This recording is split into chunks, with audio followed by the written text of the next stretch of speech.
Hello Jurassic fans, in this video I'm going to show you a couple ways that you can utilize using buildings inside your enclosures in Jurassic World Evolution 2.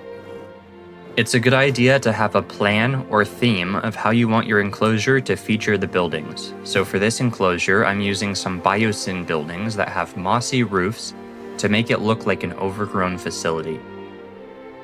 I used the cosmetic damage tool to make it look like the buildings are falling apart over time, and I'm also using fragments of paths that have been slowly destroyed and overgrown by nature. You'll notice that having your buildings in an enclosure means they aren't connected to the rest of your park. And if you're like me, you get easily annoyed by having random red icons hovering above your enclosures. So to turn off this feature, you can go into your gameplay settings and turn off icons over buildings.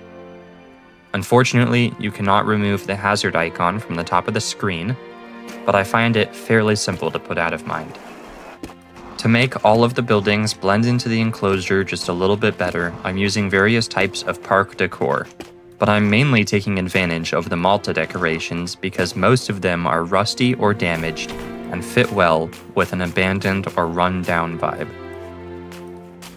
The last step is to surround everything with foliage to add to the overgrown concept, and that's pretty much it.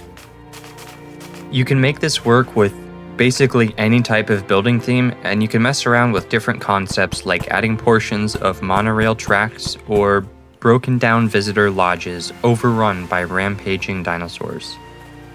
Don't be afraid to experiment in sandbox mode and get familiar with certain building techniques that you can then use in your main parks. I put some sauropods in this enclosure to roam around, as you can see here, 2 brachiosaurs and 2 chimerosaurs. I hope this video was helpful in some way, and if you enjoyed, feel free to check out more of my content.